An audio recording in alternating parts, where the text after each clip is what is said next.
നടി സഞ്ജനയും ജനാർദ്ദനുമായിട്ട് എന്താ പ്രശ്നം? പ്രശ്നോ? എന്ത് പ്രശ്നം? പ്രശ്നമൊന്നും ഇല്ലെങ്കിൽ എന്തിനാ കുട്ടിയെക്കുറിച്ച് നിരന്തരം ഇങ്ങനെ ഗോസിപ്പുകൾ എഴുതിയുണ്ടാക്കിയത്? ഗോസിപ്പോ? ഫ്രെയിം ന്യൂസിലോ? സത്യമായിട്ടേ ഞങ്ങൾ എഴുതാറുള്ളൂ.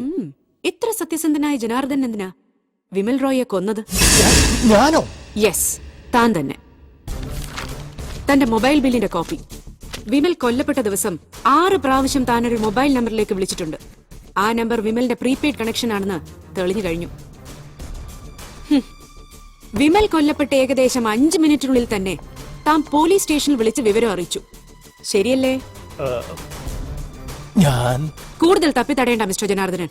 തന്റെ മൊബൈൽ ബിൽ ഇതിനെല്ലാം തെളിവാ. ഇനി പറ, താൻ കേരള പോലീസിനോട് പറഞ്ഞു നിർത്തിയെടുത്തു നിന്ന് വിമൽ ഫോട്ടോകൾക്ക് 10 ലക്ഷം രൂപ ചോദിച്ചു. എന്നിട്ട് CBIയിൽ 3-ാം മുറ ഇല്ലെന്ന് വല്ല ധാരണയുണ്ടെങ്കിൽ അത് വേണ്ട. അതുകൊണ്ട് സത്യം തുറന്നു പറയുന്നതാ നല്ലത്. ഞാൻ പറയാം മേഡം. ആ ചെറുപ്പക്കാരനെ കണ്ട ശേഷം ഞാൻ കൂടുതൽ ആലോചിച്ചു. ആ ചിത്രങ്ങൾ പണം കായ്ക്കുന്ന മരമാണ്. വാരികയുടെ സർക്കുലേഷൻ വർദ്ധിപ്പിക്കാൻ അതുപയോഗിക്കാം. ഞാൻ അയാളെ തിരിച്ചു വിളിച്ചു. പല പ്രാവശ്യം വിളിച്ചപ്പോ ഹൈവേയിൽ മണ്ണുത്തിക്കടുത്ത് ആളൊഴിഞ്ഞു കിടക്കുന്ന പഴയ ഓട് ഫാക്ടറിയിലെത്താൻ അയാൾ പറഞ്ഞു. അതനുസരിച്ച് ചോദിച്ച പണവുമായി ഞാൻ അവിടെ എത്തി.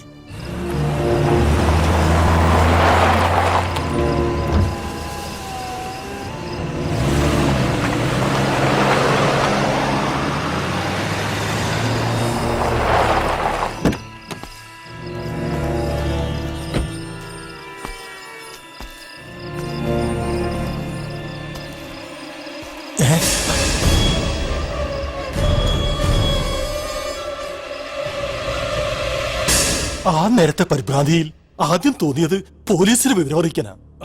ഞാൻ വിളിച്ച് വിവരം പറഞ്ഞു.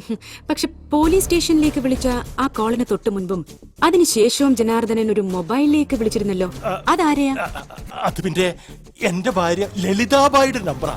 സത്യത്തിൽ അവളാ എന്നോട് പോലീസിൽ വിവരം അറിയിക്കാൻ പറഞ്ഞത്.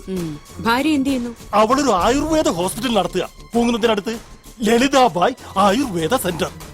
ഓക്കെ. വിമലിന് നൽകാനുള്ള പണം എവിടുന്നാ കിട്ടിയത്? അത് പിന്നെ എന്റെ ഭാര്യയുടെ പേരിലുള്ള ഹോസ്പിറ്റൽ ഒരു സ്വകാര്യ സ്ഥാപനത്തിൽ പണയം വെച്ച് കിട്ടിയത്. ഏത് സ്വകാര്യ സ്ഥാപനം? റെഡ്ഡിയർ ഫൈനാൻസേഴ്സ്. എന്നാ പണം വാങ്ങിയത്? അത് അന്ന് തന്നെ, ആ പയ്യൻ മരിച്ച ദിവസം. അതായത് മെയ് 5-ന്. റെഡ്ഡിയർ ഫൈനാൻസേഴ്സിന്റെ നമ്പർ എന്ന് പറഞ്ഞു പറയൂ. 0487. എനിക്ക് നല്ല ഓർമ്മയില്ല മേഡം. മൊബൈലിൽ ഫീഡ് ചെയ്തിട്ടുണ്ടാവും, ഒന്ന് നോക്കിയേ. 263355. അപ്പൊ കാണാപ്പാട് അറിയാവുന്ന നമ്പറാ, അറിയില്ല എന്ന് പറഞ്ഞതല്ലേ? Hello, radio finances.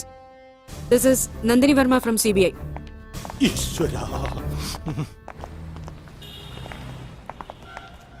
മെയ് 5-നോ അതിനു മുൻപോ അങ്ങനെ ഒരു ലോൺ മിസ്റ്റർ ജനാർദ്ദനൻ എടുത്തിട്ടില്ല. പിന്നെ എവിടുന്നാ വിമലിന് കൊടുക്കാനുള്ള പണം കിട്ടിയത്? അത് ഞാൻ പറയാം. 10 ലക്ഷം രൂപയായിട്ട് ചെല്ലാമെന്ന് പറഞ്ഞിട്ട് താൻ പണമില്ലാതെ പോയി വിമലിനെ വകവരുത്തി ആ ഫോട്ടോസ് കൈക്കലാക്കുകയായിരുന്നു ലക്ഷ്യം. അവിടെ എത്തിയപ്പോ കണ്ടത് സഞ്ജനയുടെ കുത്തേറ്റ് കിടക്കുന്ന വിമലിനെ. പിന്നെ എല്ലാം എളുപ്പം കഴിഞ്ഞു. വിമലിനെ കൊന്നിട്ട് സഞ്ജന അയാൾക്ക് കൊടുത്ത പണവുമായി ഈ ജനാർദ്ദനൻ പോന്നു. ഇല്ല, ഞാൻ ആരെയും കൊന്നിട്ടില്ല. ഞാൻ ആ പണം കണ്ടിട്ട് കൂടിയില്ല. നിഷേധിക്കണ്ട. സംഭവം നടന്നതിന്റെ പിറ്റേന്ന്, അതായത് മെയ് 6-ന് റെഡ്ഡിയർ ഫൈനാൻസേഴ്സിൽ തന്റെയും മഞ്ഞപത്രം ഫ്രെയിം ന്യൂസ് പ്ലഡ്ജ് ചെയ്ത് വർഷങ്ങൾക്ക് മുൻപെടുത്ത 6 ലക്ഷം രൂപയുടെ പലിശയും കൂട്ടുപലിശയും അടക്കം താൻ സെറ്റിൽ ചെയ്തു. ശരിയല്ലേ? കൂടുതൽ തെളിവുമായി ഞങ്ങൾ വരുമ്പോ താൻ ഇവിടെ തന്നെ കാണണം. ഓക്കെ?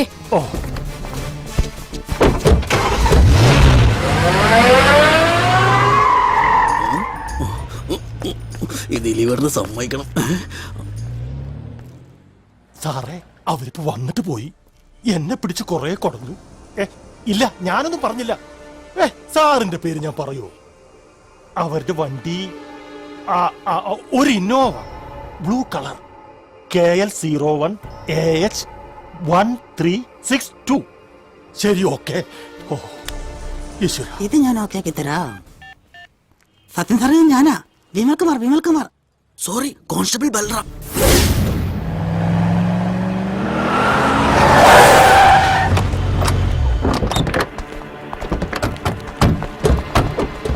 നീയൊക്കെ ഞങ്ങളുടെ സഞ്ജന മേഡത്തെ കുടുക്കുമല്ലേ?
ആരോ വിളിച്ചിട്ട് വന്ന മാതിരി സ്റ്റുപ്പിഡ്. Keep it up.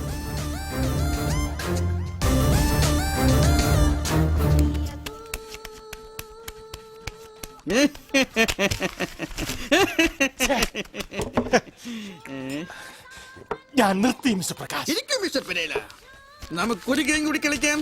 പണം ഒരു പ്രശ്നമാക്കേണ്ട. അതല്ല മിസ്റ്റർ പ്രകാശ്, എനിക്ക് പോയിട്ട് അത്യാവശ്യമായിട്ടൊരു കാര്യമുണ്ട്. അതാ എന്റെ അത്യാവശ്യം.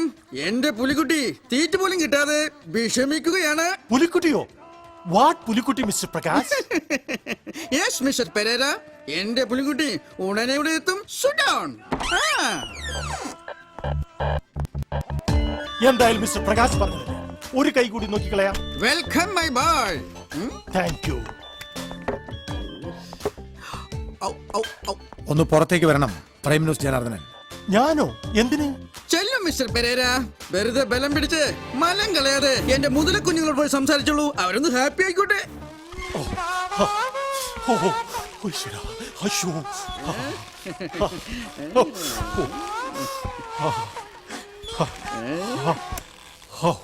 സോങ് കഴിഞ്ഞു, ഇനി സീനിലേക്ക് കിടക്കാം.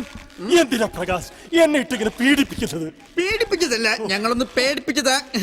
ചില സമയങ്ങളിൽ ഈ സത്യൻ സാർ ഇങ്ങനെയാ, ചോദിച്ചിട്ടും പറഞ്ഞില്ലെങ്കിൽ ഇടിച്ചു പറപ്പിക്കുന്നതിന് പകരം ആദ്യം എടുത്തിട്ടും കലക്കും, എന്നിട്ടേ ചോദിക്കൂ.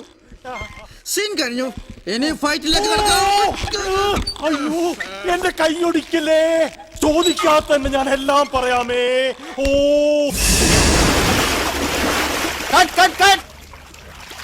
നമുക്കൊന്നുകൂടി എടുക്കാൻ കയറണം. അതൊക്കെ മതി സാറ്. പഴയ ആളായതുകൊണ്ടാ പിന്നെയും പിന്നെ എടുക്കണം തോന്നുന്നു. ഓക്കെ ഓക്കെ, അടുത്ത സീൻ എടുക്കാം.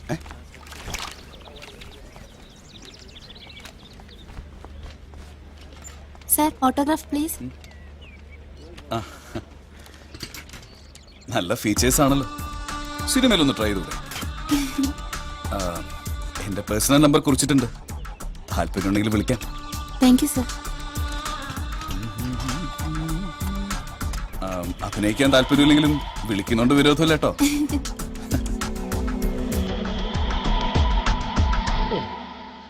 ഭഗവാനേ.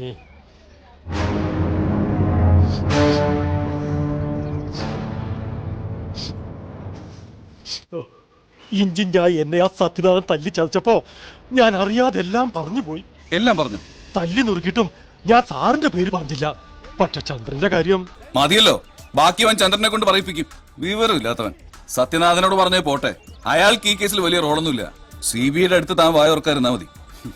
ഇതുവരെ എല്ലാ പ്ലാനിങ് കൃത്യമായിരുന്നു. ഇന്നലെ CBIക്കാരെ വഴിയിൽ തടഞ്ഞു നിർത്തി ആക്രമിച്ചത് ആ സഞ്ജനയുടെ ആളുകളാണെന്ന് അവർ വിശ്വസിച്ചിരിക്കുന്നത്. Sir, shot ready. ഓ, അനിയൻ ചെല്ല്, നാളെ പടം റിലീസ് ഒന്നും അല്ലല്ലോ. സത്യനാഥനിപ്പോ ലീവില. താനൊരു കാര്യം ചെയ്യും, അനാവശ്യമായ ആൾ തന്നെ തട്ടിക്കൊണ്ടുപോയി തല്ലിച്ചതച്ചു എന്നൊരു പരാതി എഴുതി പോലീസ് സ്റ്റേഷനിൽ കൊടുക്ക്. എന്നിട്ട് നേരെ പോയി ഒരു ഹോസ്പിറ്റലിൽ അഡ്മിറ്റ് ആകും. ചന്ദ്രന്റെ കാര്യം ഞാൻ നോക്കിക്കോളാം. എന്ത് ചെയ്യാനാ ഉദ്ദേശം? സുഗമമായ സഞ്ചാരത്തിനിടയിൽ കാലിൽ തറയ്ക്കാൻ സാധ്യതയുള്ള ചില മുള്ളുകളെ പിഴുതു കളയേണ്ടി വരും. സിനിമയിലായാലും ജീവിതത്തിലായാലും.